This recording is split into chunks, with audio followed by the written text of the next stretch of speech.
দর্শক, Russia Ukraine যুদ্ধ নিয়ে আবারও বড় ধরনের খবর সামনে এসেছে। এবার রাশিয়ার রাজধানী মস্কোতে নতুন করে বড় ধরনের ড্রোন হামলা চালিয়েছে ইউক্রেন। চলতি সপ্তাহে এটি দ্বিতীয় বড় হামলা। রুশ সংবাদ মাধ্যম তাসের দাবি, গত 2 বছরের মধ্যে রাশিয়ার ভেতরে সবচাইতে বড় ইউক্রেনীয় হামলাগুলোর মধ্যে এটি একটি। তো দর্শক, মস্কোর দক্ষিণ পূর্বাঞ্চলের কপতনিয়া এলাকায় অবস্থিত মার্কিন অয়েল রিফাইনারিতে একটি ড্রোন আঘাত হানে। তবে মস্কোর মেয়র সের্গেই সোবিয়ানিন বলেছেন, রাজধানীর দিকে আসা বেশিরভাগ ড্রোনই রুশ বিমান প্রতিরক্ষা ব্যবস্থা তারা ভূপাতিত করেছে। হামলার পর নিরাপত্তাজনিত কারণে মস্কোর বেশ কয়েকটি বড় বিমানবন্দরে সাময়িকভাবে ফ্লাইট চলাচল বন্ধ করে দেওয়া হয়েছে।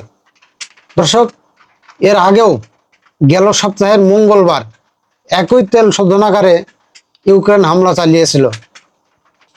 এদিকে যুদ্ধক্ষেত্রেও রাশিয়ার নিজেদের যে একটা অবস্থান, সেটা তারাও আরো শক্ত করছে। ক্রেমলিন তারা দাবি করছে, দোনেস্ক অঞ্চলে নতুন কিছু এলাকা এবং গুরুত্বপূর্ণ রুটের নিয়ন্ত্রণ নিয়েছে রুশ বাহিনী। রুশ প্রতিরক্ষা মন্ত্রণালয় তারা বলছে, গত 24 ঘন্টায় তারা বেশ কয়েকটি গুরুত্বপূর্ণ অবস্থান নিজেদের দখলে নিয়েছে। অন্যদিকে যুদ্ধের পাশাপাশি কূটনৈতিক তৎপরতাও তারা কিন্তু চালিয়ে যাচ্ছেন।